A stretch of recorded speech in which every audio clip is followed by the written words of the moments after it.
Well, ladies, our topic today, as I warned you, is procrastination. Is that self-preservation or is that self-sabotage? Or perhaps a little bit of both. So let's introduce ourselves before we dive into that deep subject, because of course I'm going to procrastinate and get you to introduce yourselves first before, we have to dive in. I'm Beth Gray, branding coach and member of Discover Your Path You, as well as Nourish to Flourish. And with me is Samantha D and Zandra Sperling. So Sammy, how about an introduction? Hello, I'm Sammy D. I'm in England and it's hot. I get to say that. And I'm a body image self-esteem coach and I do all kinds of other stuff. Yeah, a little bit of the technical background, she is a total whiz. All right, and Zandra. Hi, I'm Zandra. I'm a holistic health coach, mind, body, nutrition coach, and you can find me on Facebook, or you can join up on my group of Body Wisdom, the Psychology Beyond Diet. And soon, this week, be prepared, my website's going live. Awesome. So that has been a work in progress for several weeks now, but it is ready to go. I think maybe a few clicks and cheats on it, but that's okay. Procrastination then. Procrastination, yeah. It has been procrastination since several months now. Really? Oh dear, yeah. But I understand you, because I mean, like when you get to a task that size, you kind of stall and go, I don't know if I can do this. And that's, that's the challenge of that fear that holds you back. But I mean, one of the things I've been reading lately is how procrastination has the benefit of allowing you to feel good right now. You'll feel worse later. But right now you're avoiding, whether it be that boredom or that fear or that sense of overwhelm of this job is just too big. All right. But it all comes back to our sense of self-worth. And that's why we call it self-preservation. We're preserving that sense of I'm okay. Yeah. So, I mean, it kind of overlaps with comfort zones, doesn't it? If you think about it. Completely, yes. And there is part of your brain, I know Mel Robbins talks about this, there's part of your brain that is your procrastination blob that says, maybe we need to do this first or do this instead. So, yep. Consciously, it's not all our fault. There's a blob in your brain that makes you procrastinate. That's my story, and I'm sticking with it. I love that. I love that. Yeah. So how about you, Sandra? How do you describe procrastination? It's when I go off on a tangent of doing, I'm going to do this, I'm going to do that, and I'm just going to check this out and see what's going on over here. Oh, well, I need to check out, what is all this book about? And your inner voice is going, but this isn't doing what you're supposed to be doing. Oh, it's okay. I'll get to it later. Yes. And you keep telling yourself that and pulling out of that discomfort. And I mean, like what I really noticed, and this goes, at least for me, hand in hand with emotional eating. Yes. Because for me, I so often use eating as a form of procrastination, rather than diving into the discomfort of a task which is overwhelming or shit, I might need to ask help to do. God forbid I need help and I have to ask for it. I will go with I'm hungry. I will eat more than my stomach can digest, which makes me then sleepy. Oh yeah. Oh, it's a beautiful cycle if you think about it. Yeah. And then because you're sleepy, oh, I couldn't possibly do that right now. I'll do it later when I feel better. / tomorrow. Right. Okay. And so I had this huge discovery last year when I started the whole energetics training of, oh, wait, this is what I do. And this is what I do every lunchtime. Right. I wouldn't do it in the morning. The mornings were always great, but I would literally go to lunch and I would need a nap after lunch until I learned to recognize, wait a minute, there's a trigger here. Something is triggering me to eat too much. Yeah. And the moment I recognized that, and I moved my to-do list around so that this thing that I was avoiding happened before lunch. Right. Instead of after. Yeah. I mean, a good routine kind of helps.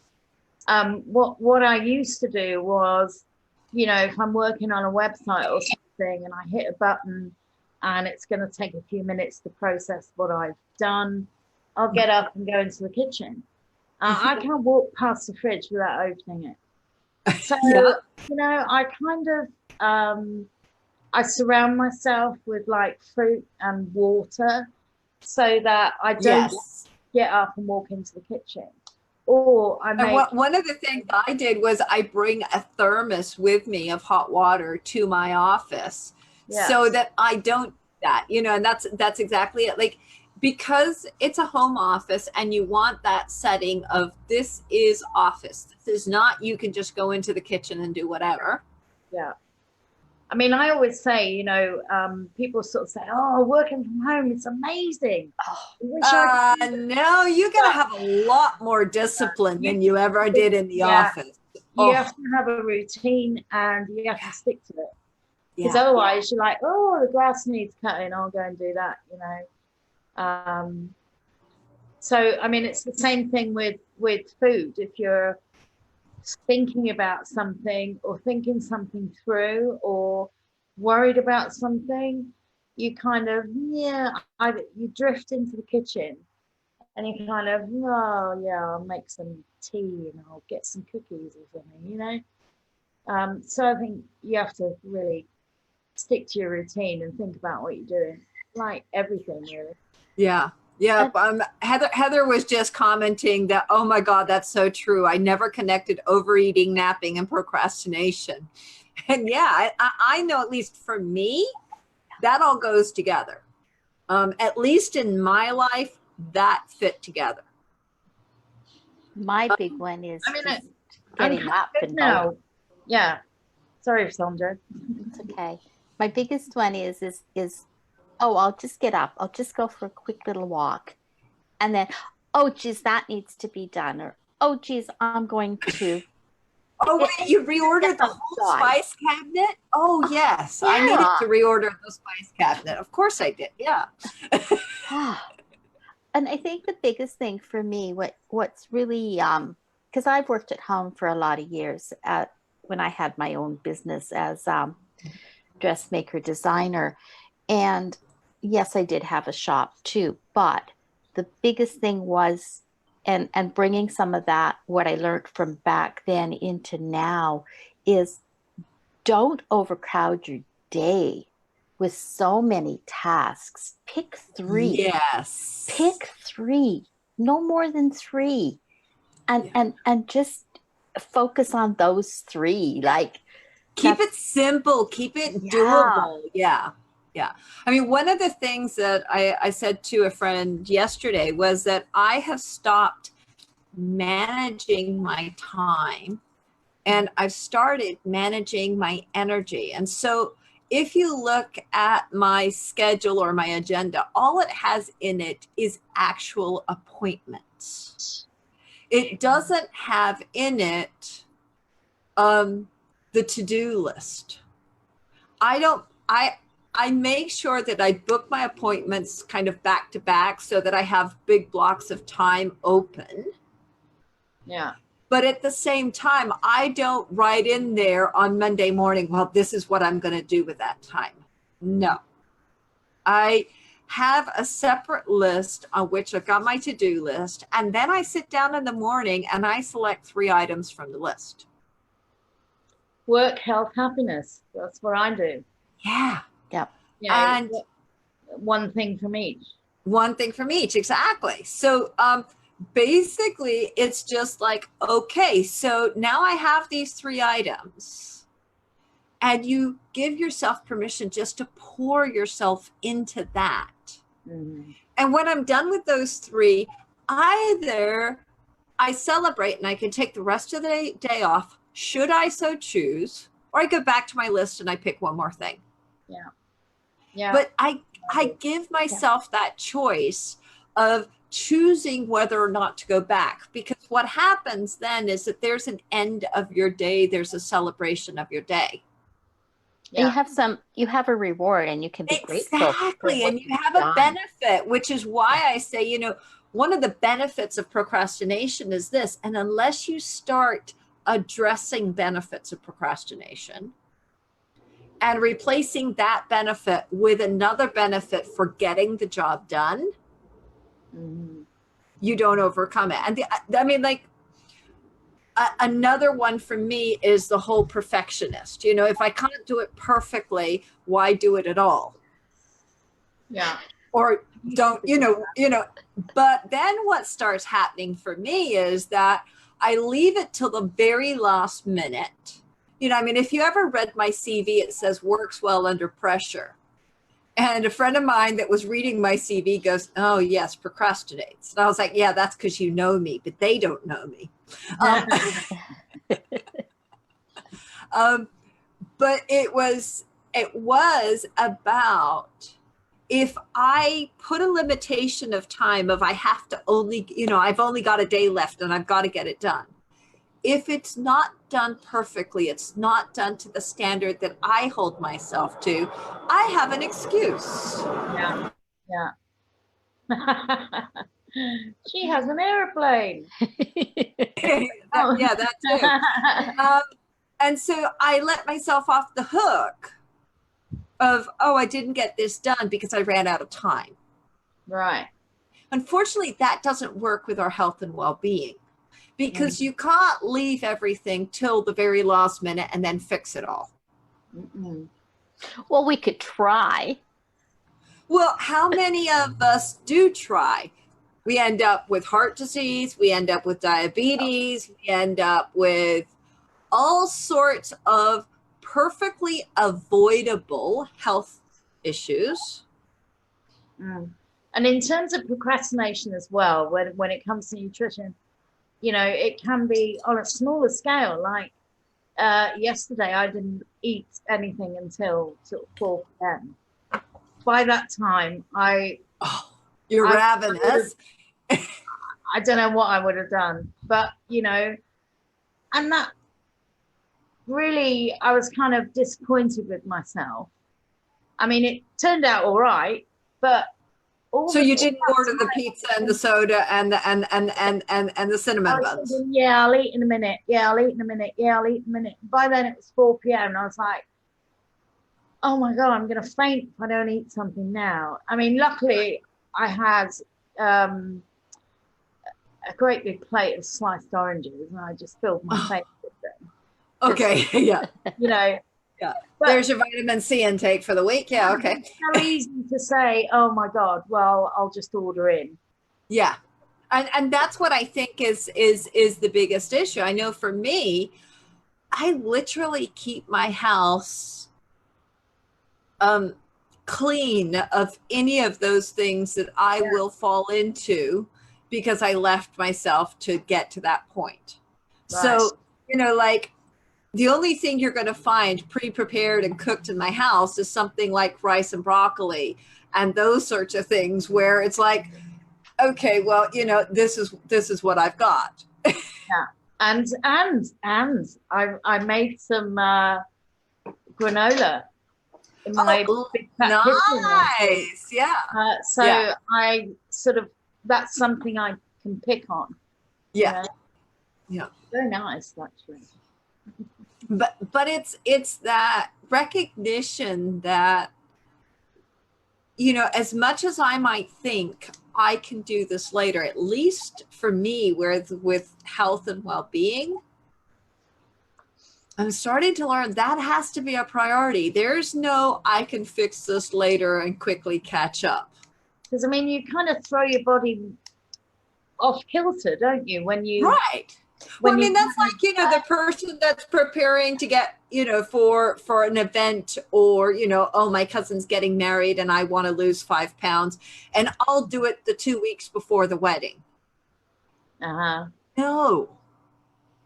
You don't want to do that to your body. No. I think the big thing that we forget when we do things like this, and I'm guilty of it too, is we're really not truly honoring that innate body wisdom that we have. We're not honoring and listening. We're off over here, up in the clouds, but our body's going, but you're not listening. And that's what I loved what in we're June. Procrastinating about. I loved in June how we did the was it June? No, it was May, where we did the letter to our body and then the letter back again, because it just reminded me so much of your body needs care daily. It needs you to be consistent. This is not something that, at the end of the year, I'll fix all of this. No. Yeah. And I wrote an article about panic dieting a couple of years ago, and about, everyone, you kind of say, oh shit, it's Bob's birthday next week. I've got to, get into that black dress. Oh shit, it's Christmas. Right. Oh, Christmas party. Oh God, vacation time. I've got to get into that bikini. And, you've had so much time to sort of make changes and establish a routine and just be nice to yourself in a way that doesn't shock you into, being not as healthy as you could be. Yeah. I think just taking that step back and really looking at what you have, what you are right now.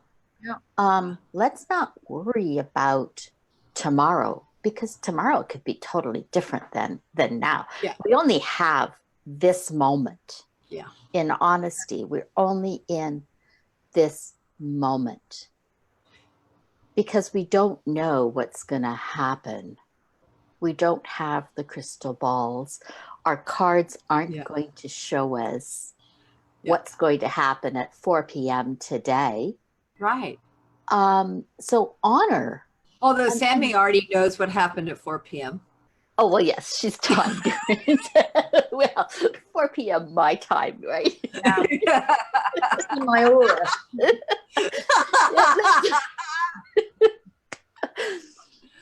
I think that's the biggest thing for us as women. Yeah. And I'm not saying men aren't a part of this, but I think as women, we are so wound up in tomorrow. Yes. That we forget Today. This moment today. Yeah. And I just read, and I'm sorry, I've been reading a lot the last week, I just read something about, and we did the letters to our younger self, Beth. We did our, and then we wrote to our letter today to this body.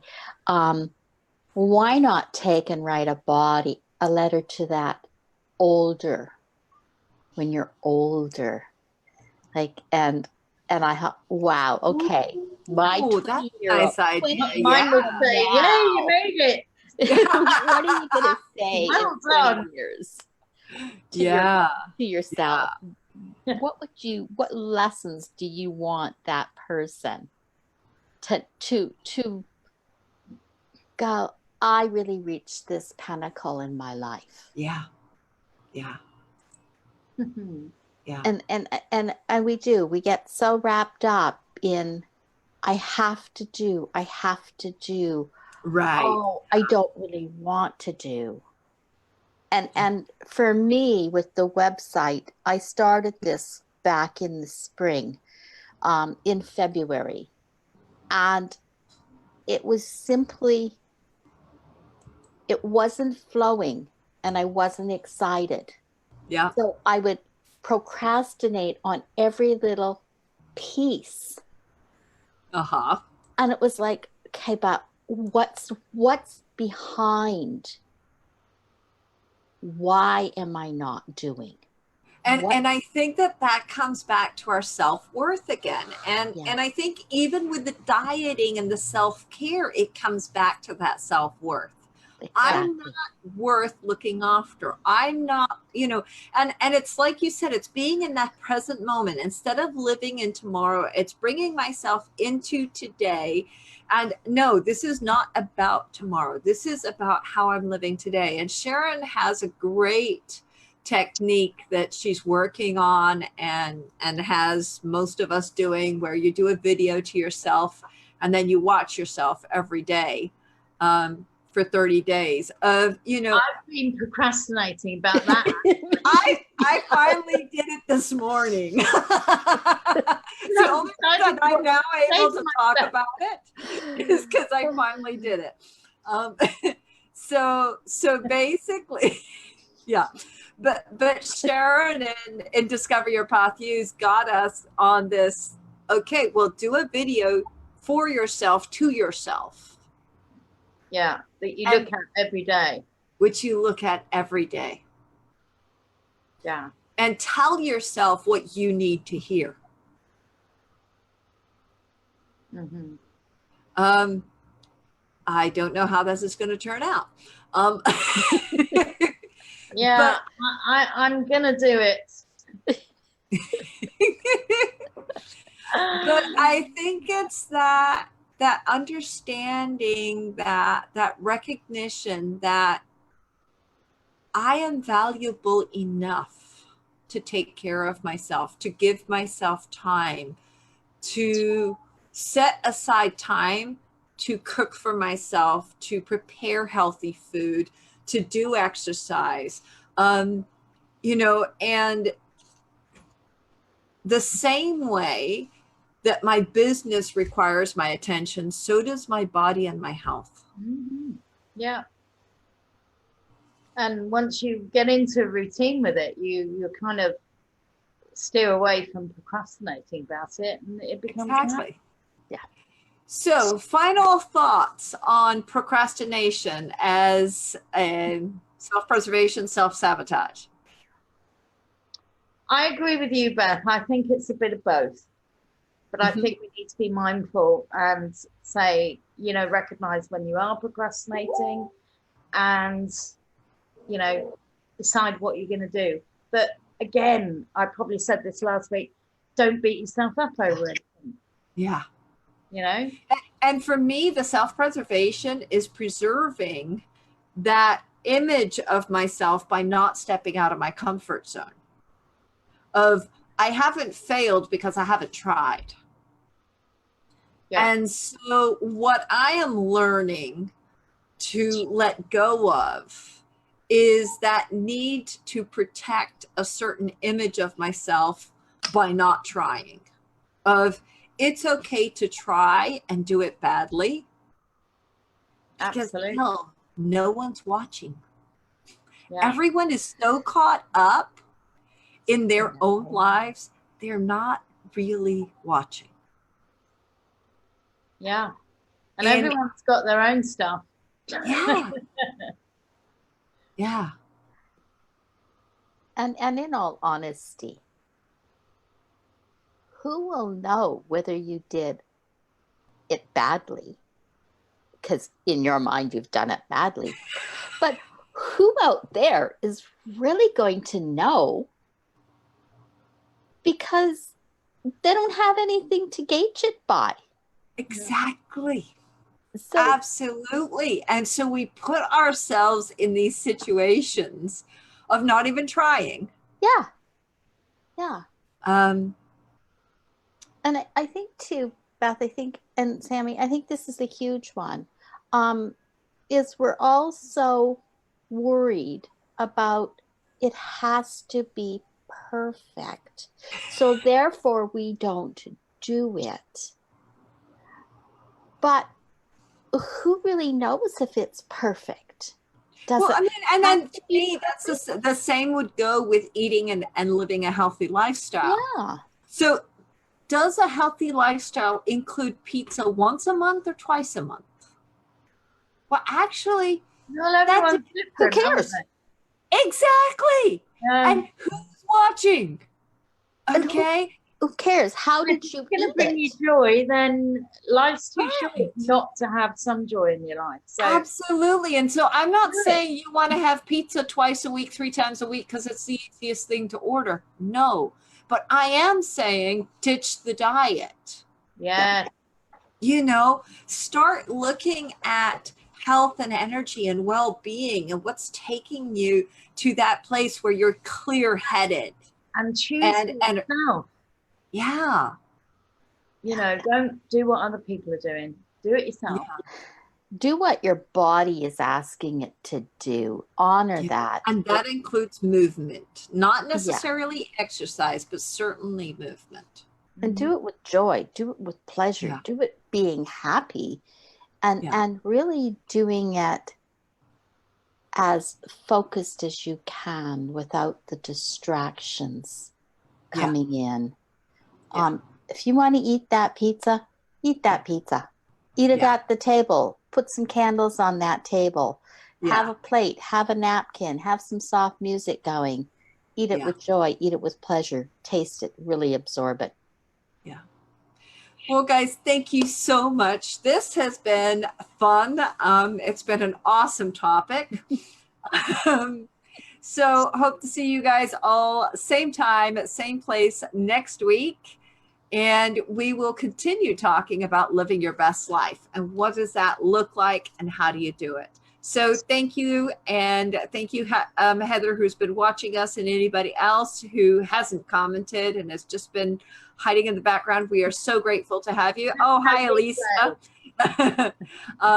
Thank you guys so much. And we'll see you all next week. Bye. Bye.